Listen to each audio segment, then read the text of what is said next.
제가 한국 뉴스는 거의 안 하는 편이지만은 이 뉴스만큼은 뭐 해드려야 될 것 같다 생각이 들었어요. 저희 미국에 계신 동포 여러분들이 혹시 다 보신 분들도 많으시겠지만 혹시 못 보신 분들도 계실 테니까 대략 좀 정리를 좀 해드리려고 합니다. 윤석열 대통령이 이제 취임을 하고 취임사를 이야기를 했는데 취임사를 들으면서 저는 솔직히 조금 놀랐습니다.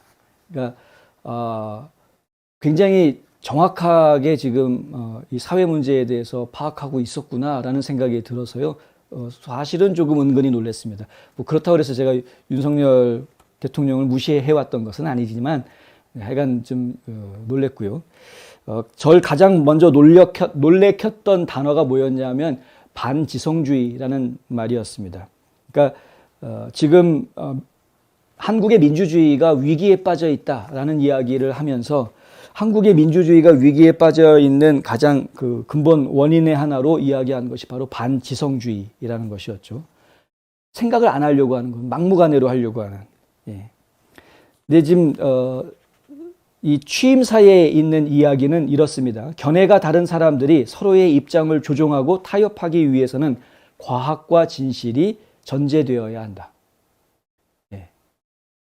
저희가 정말 새겨들어야 될 이야기인 것 같습니다. 과학과 진실이 전제되어 있어요. 근데 과학에만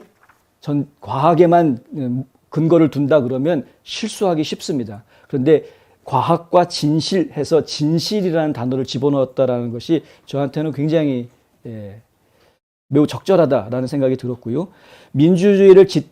그것이 민주주의를 지탱하는 합리주의와 지성주의입니다. 라고 이야기합니다. 자, 이제 과학은 합리주의, 그리고 진실은 지성주의로 대변이 될 수도 있겠죠. 어쨌든 합리주의와 지성주의, 이것이 굉장히 중요한 민주주의의 바탕이 되어 주어야 하는데, 이러한 것들을 다 내팽개쳐 버리고 그냥 자기 고집만 부리는 싸움을 하고 있으니까 지금 한국의 민주주의가 위기에 빠져 있는 것이다 라고 이야기하는 것이죠. 사실 그것이 미국도 마찬가지입니다. 미국도 똑같습니다. 합리적으로 생각하지 않으려고 합니다. 무엇이 진실인지 관심 갖지 않으려고 합니다. 진실이 어디에 있든 신경 쓰지 않고 무조건 누구 편, 너 누구 편이야? 네 편, 내 편. 내 편 아니면 적. 그럼 적은 무조건 나쁜 거. 우리 편은 무조건 좋은 거. 우리 편이 잘못해도 용서해줘. 적이 아무리 잘해도 욕해. 이게 지금 양극화되어져 있는 사회의 모습인데 한국도 지금 그렇고요. 미국도 지금 그렇습니다. 과거에는 이렇지 않았습니다. 과거의 미국은 이렇게 서로 으르렁대고 싸우던 미국이 아니었습니다. 대화하는 나라였고요. 토론하는 나라였고 생각하는 나라였습니다. 상대방이 나랑 다른 생각을 가지고 있으면 야, 네 생각은 그러니? 그거 신기한데? 그거 좀 재미있는데? 어떻게 그런 생각을 하지? 이런 배려와 아량이 있었던, 여유가 있었던 나라였습니다. 그런데 지금 우리 국민들 생각이 점점점 닫혀가고 있죠. 나와 다르면 뭐 이런 식으로 같은 동질성만 찾으려고 하고요. 그렇지 않으면 다 적으로 만들어 버리려고 합니다. 이게 이제 지금 민주주의가 무너지게 되는 아주 심각한 균열점이다라고 보고 있는 것이죠. 이런 반지성주의 문제를 해결하는 그 해결점이 어디에 있느냐? 결국에는 과학과 진실을 바탕을 두어야 하는 것이고, 이러한 민주주의에 해치는 문제를 찾기 위해서 우리가 해야 될 것이 바로 이제 자유로 넘어갑니다. 거기에서 자유가 나오는 것도 상당히 좀 특이했는데요.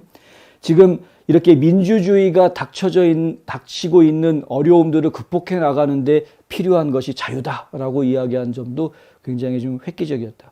이날 연설하는데 뭐 자유라는 단어만 35번 썼다고 하더라고요. 그런데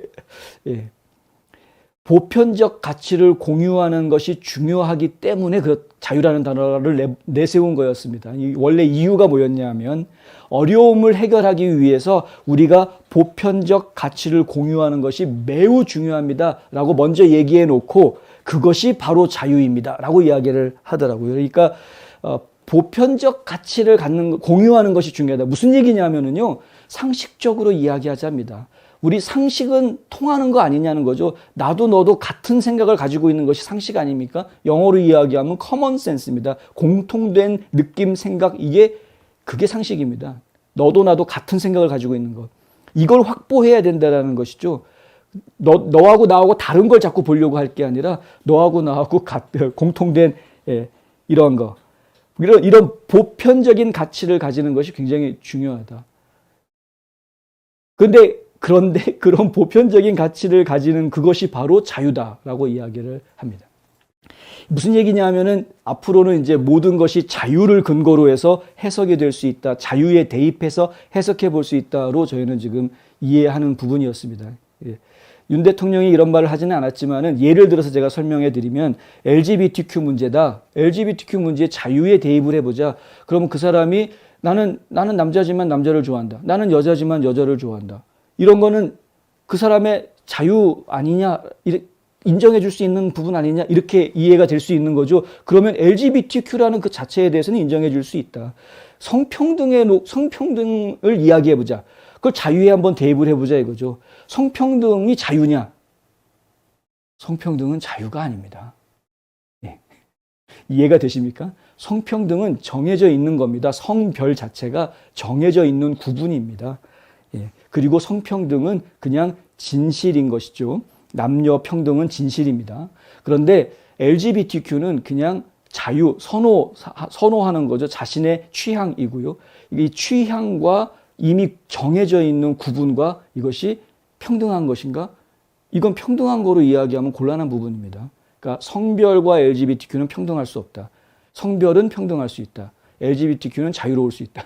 이게 이제 이런 식으로 이건 이제 윤 대통령이 한 이야기는 아니지만 제가 굳이 이제 해석을 해드리자면 뭐 그런 거 아니겠느냐.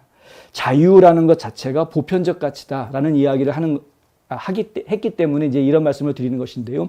자유라는 것은 보수주의자들한테만 자유가 있는 것이 아니고 진보주의자들한테도 자유라는 것은 소중한 것이고 있는 것입니다. 그들에게도 자유는 있는 것이다. 그래서 심지어는 진보주의자들을 리버럴하다라고 그러지 않습니까? 자유주의자들이라고 이야기하지 않습니까? 그러니까 자유라는 것은 진보에도 있고 보수에도 있는 것인데 평등도 마찬가지입니다. 진보에도 있고 보수에도 있는 것입니다. 그런데 이 자유라는 보편적인 가치를 통해서 지금 국민들이 하나가 될 수 있는 방법이 있을 것이다라는 그런 어떤 구체적인 가이드라인을 제시했다라는 점에서는 저희가 이 연설문 누가 썼는지 모르겠는데 정말 기가 막히게 잘 썼다라는 생각이 들었습니다. 예.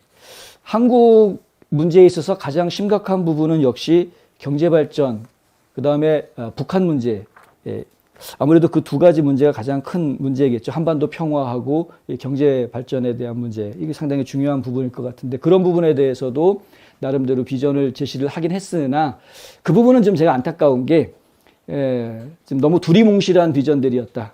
근데 국민 대통합에 대한 비전은 저는 굉장히 좋게 평가를 했습니다만은 경제 발전에 대한 비전 부분은 조금 좀 추상적으로 설명을 했다. 너무나 추상적으로 설명이 되어져서 앞으로 경제 계획이 어떻게 이끌어 나가려고 하는지 저희가 좀 감 잡기는 좀 어려웠다 하는 부분이었고요.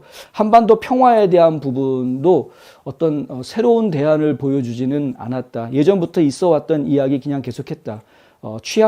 전쟁을 회피하는 취약한 평화가 아니라 자유와 번영을 꽃피우는 지속 가능한 평화를 추구하겠다. 그거는 뭐 당연한 얘기 아닙니까? 이미 굉장히 오래전부터 평화학자들이라는 이제 학자들이 있는데요. 이 평화학자들이 거의 대부분 좌파들입니다만은 평화학자들이 예전부터 해왔던 말입니다. 지속 가능한 평화, 파지티브 피스, 긍정적인 평화 내지는 적극적인 평화, 혹은 이제 서스테이너블 피스 해가지고 이제 지속 가능한 평화. 이건 옛날부터 학자들이 해왔던 이야기입니다. 예를 들면 이제 대표적인 문장이 그거죠. 충돌이 없는 게 평화가 아니라 조화가 평화다. Peace is harmony. 그러니까 평화는 서로 조화롭게 사는 상태가 그것이 평화인 것이지 서로 충돌하지 않고 조용히 있는 것이 평화가 아니다. 지금 한반도는 평화로운 상태가 아니다. 그래서 조화롭게 살고 있는 게 아니니까 남북한이. 이제 이런 이야기들을 하는 그 얘기들은 옛날부터 있었던 이야기입니다. 근데 그 전제 조건으로 비핵화 이야기를 하고 나오는데 저 혼자 느낀 건지는 모르겠습니다만은 윤 대통령의 이 연설에는 이런 말이 들어가 있습니다. 북한이 핵 개발을 중단하고 실질적인 비핵화로 전환한다면 이렇게 들어가 있는데요. 실질적인 비핵화라는 표현이 이것도 상당히 두리뭉실한 표현이거든요. 뭘 가지고 실질적인 비핵화라고 표현하는 것이냐. 앞으로 북한을 핵 보유국으로 인정을 하고 이제 군축 협상을 벌이는 것을 실질적인 비핵화로 이야기하는 것이냐. 지금 미국 행정부에서 이야기하는 것은 CVID 얘기하고 있습니다. 최근에 주한 미국 대사로 이제 인준을 받은 골드버그 같은 경우에도 CVID 이야기를 하고 있기 때문에 돌이킬 수 없는 옛날에 했던 그 이야기 그대로 하고 있는 겁니다. 지금 북한에 있는 모든 핵시설 다 폐기하고 그 돌이킬 수 없게 만들어라. 이게 돌이킬 수 없게 하라라는 이야기가 얼마나 무서운 얘기인 줄 아십니까? 핵미사일을 다시 만들 수 있지 않습니까? 사람만 있으면. 핵미사일 만들어봤던 사람들 있으면 다 있는 거 없앤다고 하더라도 그 사람들이 다시 또 만들 수 있는 거 아닙니까? 그러니까 돌이킬 수 없게끔 CVID 하라는 이야기는 북한의 핵미사일 개발 프로젝트에 참여했던 모든 사람들을 북한에 두지 말라는 이야기입니다. 그 이야기는 좀 위험하게 해석을 하면 숙청하라는 이야기가 될 수도 있고 조금 좋게 해석하면은 망명보내라는 이야기가 될 수도 있고요. 그런 겁니다. 그러니까 이게 쉬운 일이 아니기 때문에 근데 하여간 지금 미국 행정부에서 요구하고 있는 것은 그렇다. 근데 지금 윤 대통령이 이야기하는 것은 도대체 뭐 CVID를 얘기하는 것인지 핵 군축을 이야기하는 것인지 좀 정확하지 않았다라는 겁니다. 그래서 그러니까 그럼 한반도 평화 문제라든가 경제개발 문제에 대해서는 좀 두리뭉실한 이야기들. 뭐 취임사라서 그렇긴 했지만은 그리고 취임사가 또 짧았기 때문에 뭐 그럴 수도 있겠다 생각은 들지만은 좀 과연 구체적인 세부안들이 준비되어져 있는 게 맞는지 좀 걱정되는 부분이 조금 생기기는 한다라는 이제 말씀을 드려야 될 것 같고요. 선진국으로서 한국의 역할에 대한 이야기, 국제사회에서 한국의 역할에 대한 이야기 부분들은 뭐 원래 국제사회라는 그 말 자체가 좀 이렇게 형이상학적이고 좀 두리뭉실한 그런 부분들이 있기 때문에 국제사회라는 것 자체가 원래 좀 그런 부분들이 있기 때문에 그래서 뭐 그 부분에 대해서 좀 이렇게 두리뭉실 얘기한 것은 뭐 그냥 이해하고 넘어갈 수 있을 부분인 것 같습니다만은 근데 중요한 것은 이런 그 국민들한테 자긍심을 심어주는 내가 대한민국 국민으로서 가질 수 있는 그런 자긍심을 심어주는 그 노력이 이번 연설에서는 조금 좀 부족한 부분은 좀 있었다라는 생각이 들고요. 그래서 좀 어떤 부분에 보면은 지금 사회적으로 분열되어 있는 것을 어떻게 좀 통합시켜 보려고 하는 그런 부분에 대해서는 뭔가 문제 파악을 제대로 하고 있는 것 같다라는 생각은 들었으나 앞으로 어떻게 해야 될지에 대한 부분 여전히 조금 좀 미지수이고 요즘 뭐 한반도 평화도 그렇고 경제 발전에 대한 문제도 그렇고 국제사회 한국의 입지에 대한 문제도 그렇고 지금 대체적으로 취임사 전체가 다 그냥 전반적으로 두리뭉실한 이야기여서 정확하게 앞으로 어떻게 나라를 이끌어나겠다는 것에 대해서는 좀 잘 모르겠는 네, 이런 취임사였다. 뭐 하여간 제 소감은 그렇고요. 그리고 지금 이제 취임식 자체도 예전하고 좀 많이 다른 모습을 보였습니다. 저는 좀 너무나 좀 하기 싫은 행사를 억지로 하는 듯한 느낌? 돈을 많이 썼다고 들었는데 규모는 컸습니다만은 규모는 큰 행사였습니다만은 하기 싫은 행사를 억지로 하는 듯한 느낌. 예전을 누가 담당했는지 모르겠는데 굉장히 창의력이 떨어지는 사람이 지금 행사를 지금 기획을 했구나라는 생각이 먼저 들었고요. 그런 부분들이 이게 좀 의미가 있는 부분들인데 아무런 의미 없이 그냥 이렇게 진행됐다는 것은 좀 안타깝다. 예를 들어서 지금 사진에 보이시는지 모르겠는데요. 강단에 서 있는 그 강단 정가운데 자리죠. 행사장에서 가장 주목받는 그 강단 바로 뒷자리에 박근혜 대통령을 세워놨습니다. 이유가 있었을까요? 저는 무엇인가 이유가 있었을 거라고 저는 생각을 하는데 그런 부분들이 어필이 거의 안 됐습니다. 특히 언론들은 아무 이야기도 안 하더라고요. 이 좌석 위치라든가 이런 부분에 대해서.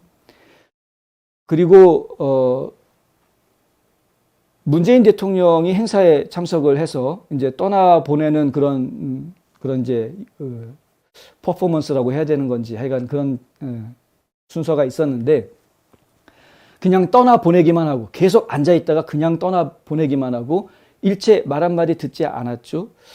그런 부분도 과연 국민 통합을 생각하고 있는 것일까? 저희가 지금 생방송을 지켜보았을 때는 그 자리에 모인 4만 명이 넘는 인파들 중에 적지 않은 숫자가 이 민주당 사람들이었는데, 근데 그 과정에서 이 민주당 쪽에 있는 사람들은 굉장히 불쾌한 모습을 아주 딱 드러내는 것을 저희가 중간중간에 몇 장면에서 포착을 했습니다. 가장 단적으로 드러났던 장면이 행사 일단 중요한 연설 다 끝나고 난 뒤에 이 귀빈들하고 인사를 하고 악수를 나누는 자리가 있었는데요. 외국에서 온 대표들이라든가 이런 분들하고 악수를 나누는 자리가 있었는데 정세균 전 그 총리하고 딱 마주쳤는데 정세균 총리도 가만히 아무 손 내밀지도 않고 윤 대통령도 그냥 지나쳐버리는, 바로 옆자리에 있었던 사람까지는 악수를 다 했는데 머리 숙여가면서 악수했는데 정세균 전 총리 앞에서는 그냥 싹 쌩까고 지나가는 이런 모습들. 그러니까 그런 부분들이 저는 굉장히 좀 안타까웠다. 지금 연설에서 이야기했던 것처럼 진짜 문제를 제대로 파악하고 있었다면 그러면은 어떻게 해서든 취임식부터라도 국민 대통합을 유도할 수 있는 그러한 분위기를 좀 연출해 주었으면 더 좋았을 텐데, 하다못해 마음에 안 들지만 그동안 실책도 많이 했고 문제도 많았지만 문재인 대통령 마지막 떠나는 길이니까 한마디 축사라도 듣게 해주세요. 그럼 대통령 취임식에 축사로 나온 전임 대통령이 거기서 욕을 하겠습니까? 뭐를 하겠습니까? 덕담 한마디 해주고 갈 거 아닙니까? 그러한 것들이 순서에 빠져 있었다라는 부분들은 저는 매우 안타깝다. 그럼에도 불구하고 박근혜 대통령은 유독 눈에 딱 띄는 자리에 앉혀놓고 그리고 역시 아무 말도 시키지 않았다. 그러니까 나중에 물론 이제 갈 때 대통령하고 영부인이 둘이 다 이제 박근혜 대통령을 보내는 그런 모습이 중계가 됐기는 했습니다만은, 그러니까 뭔가 좀 이렇게 안타까운 아쉬운 그런 취임식을 저희한테 보여줬다라는 생각이 들어서 좀 솔직히 말씀드리면 저희 취임식 보고 제가 개인적으로 느낀 느낌은 여기 동남부 한인회 연합회 회장 취임식하고 별다를 거 없었다라는 느낌이었습니다. 딱 느낌이. 동남부 한인회 연합회 회장 취임식 여기 인터넷 유튜브에서 검색해 보시면 나올 겁니다. 얼마나 화기애애하게 멋있게 잘하는지 훨씬 더 잘합니다. 대통령 취임식보다 훨씬 낫다. 그게 저는 안타깝습니다. 모든 행사는 그 행사의 성공 여부는 저 개인적으로는 감동의 유무로 따집니다. 감동이 있어야 그 행사가 성공하는 것이다라고 저는 생각하는데 이번 대통령 취임식에서는 감동이 없었습니다. 그게 참 저로서는 안타까웠습니다. 가뜩이나 50%를 달성하지 못하고 40%대의 지지율을 받고 대통령이 되는 것이기 때문에 좀 더 신경을 썼어야 하는 부분들이 있었을 텐데도 그런 모습들을 보여주지 못했다라는 것이 저는 안타깝다. 문제 파악만 하고 있으면 뭐하냐.